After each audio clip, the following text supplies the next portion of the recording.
This is part 2 of Lake Washington High School's counseling presentation of the 4-year college application process. We left off at getting organized. One of the things that we recommend to the most of our students is to get organized. There's a lot of information that you have to keep connected and that you have to keep together, including deadlines and information that's required for each application. We need you to keep these all together. Perhaps grab yourself a binder or a folder to keep all of your directions together. You're going to need to request several transcripts and send them out to each school that you apply to. Similarly, if test scores are required, you're going to have to send those out to each school. You'll want to make sure that you have some sort of grid to check off that you have sent transcripts or test scores or letters of recommendation to each school. Make sure that you have a resume and an unofficial transcript on hand so that you can answer the questions that are on maybe online applications, just to make sure that you're not missing any critical information that will be needing, that the colleges will be needing to have a complete application. Creating a Common Out Send EDU or coalition profile. We talked about this before, but you're going to want to get logged in, get your account set up, upload all the information that you can. Add schools to your list. You can search the schools that you'd like to apply to. You can also add your SAT or ACT scores. Each student will want to waive FERPA, which is a privacy. They want to waive that so that recommenders can have the privacy of having their recommendations be anonymous. You'll want to invite your recommenders. It's very simple. Students will just add the recommender's email address. It'll send a link to the person that they have asked. They'll upload the recommendation and it will privately be attached to the application to be sent out to each college to access. Requesting transcripts is easier than ever. You can request a transcript on the Lake Washington High School counseling website. I provided a link right here. Those transcripts will be sent out and completed within the next couple of days. Your letters of recommendation, you really want to make sure that you're asking a teacher who knows you best. You know, it's not so smart to pick a teacher that maybe you've had conflict or maybe you didn't have the best relationship with. Pick somebody who knows you when you were at your best. They could also have known you when you were at your worst, but you got through it, which I think is something pretty wonderful to be able to talk about. But you'll want to have somebody who knows you as a student. Remember, you're going to college to be a student, so they're going to want to know, how are you as a student? You also need to give your recommenders at least a month to write your letter. You have to understand that most teachers have several requests for letters of recommendation, and you need to give them ample time to be able to get yours done and do it well. You'll want to give your recommender a resume, that academic resume that we were talking about previously. You'll want to provide that to them. And provide necessary materials if you can, an addressed envelope. If you can get that to them, great. If you can't, I'm sure that's okay. But one of the best things that you can do is you can thank somebody for their time. If a teacher is writing you a letter of recommendation, you have to understand that they're investing a good amount of time to do this for you. So please thank them. Show your appreciation. Your essay selection, you're going to write a personal statement in your English 12 class. Make sure that you have several people look over it for edits, not just your teacher. Have maybe somebody in your family, maybe a friend. You want both positive and negative feedback to make sure that you're getting it right. Your SAT, ACT scores, make sure that they've been submitted to all your schools that require them. You'll have to connect independently with collegeboard.org in order to have your SAT scores sent to colleges, or ACT.org to have them send them to colleges. They'll have to be official scores, and so they'll have to send those out independently. And the final step is submission, which is so exciting. Once you've gotten everything done and all of your deadlines have been completed, You get to push submit, which is so exciting. Just make sure that you are crossing all your T's and dotting all your I's and you have completed all of those steps. Regularly check your emails. Colleges often notify you if there's anything missing of your application, and if you're not checking for that, you want to make sure that you're not missing that extra information that they're needing. And finally, send your notes of gratitude to the people who have helped you along the way. There's a lot of people who contribute to make this work for you, and you want to make sure that you're showing that appreciation. Final step. You've applied. Now what? What do you do now? Might look at scholarships, FAFSA. So once you've finished your application process, you'll start looking at scholarships, and scholarships are typically on those specific school websites. So oftentimes schools will have what are called merit-based scholarships. Those are based on your GPA that you might have in high school.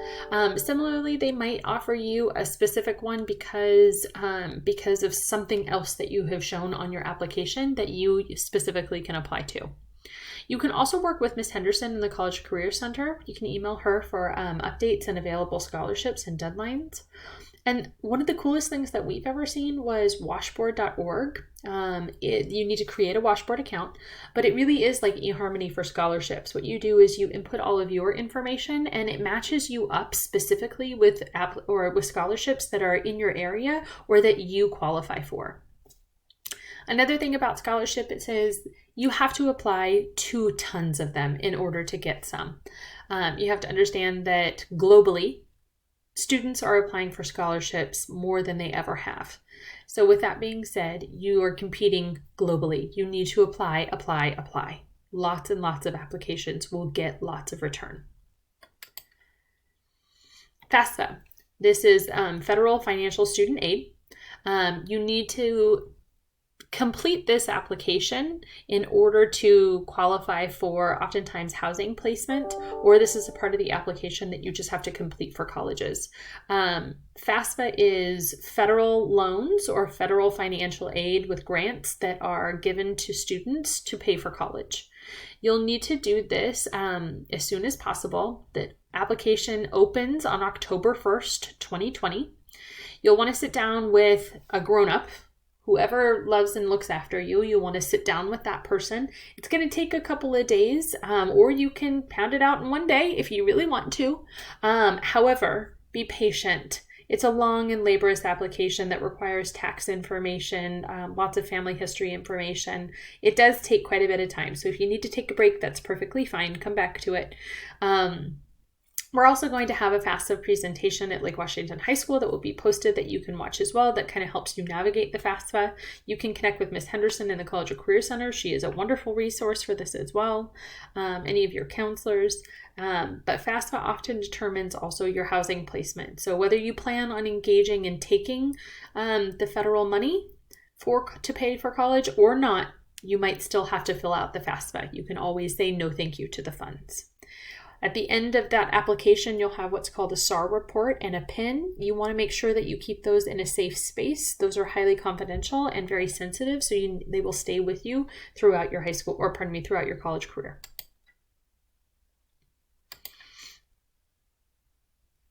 You did everything, and wait, how could there possibly be more things? But there is. We want you to keep up your high school grades. They still count. You'd be shocked how many colleges still ask for progress reports in the middle of your school year, and they ask for final transcripts, and they ask for mid-year reports. They ask for all of this information of counselors. They contact us a lot. So please be mindful of that when you are making choices in high school, both on campus and off campus, both in person and on social media. Please, please, please keep those things in mind when you are making choices that colleges contact counselors, okay? Similarly, visits. Make and schedule virtual campus visits. Do them as much as you possibly can. You really want to make sure that once you have made these decisions, college campuses are uploading information and what their college campuses look like depending on the season or the time of the year, or as things change, there's going to be more information that they post. So please hop on there and check it out. We want you to envision yourself on that campus. You want to check out what their student center looks like. Often this is the hub for campuses, and so you really want to check it out. If you can envision yourself there, look at the happening events that are on campus or things that students are getting involved in, or if maybe the election is big for you. How are these college campuses getting out the vote? How are they supporting this on campus? Or maybe more intramural sports or something that's really important to you. Make sure you're checking out how are they promoting that and what is the response that students are having. That will really make you feel connected to the campuses. And finally, May 1st is the National Decision Day. Students must yay or nay your offers of admission by that date. If you do not by that date, that is not good. You need to make sure that you know where you will be going by May 1st. So this concludes our presentation for the four-year college application process. I hope you have found this information valuable and you are more educated on what is to come. If you have any questions, you are welcome to reach out to your counselor or Miss Henderson. All of the information actually is listed on the Lake Washington High School Counseling website, along with several resources for the college application process. Feel free to check those ones out. We wish you luck in this endeavor. I know it looks so different this year. We are all riding that really interesting wave right now, but just know that you have tons of support and we're ready to navigate this next step with you. Thanks so much.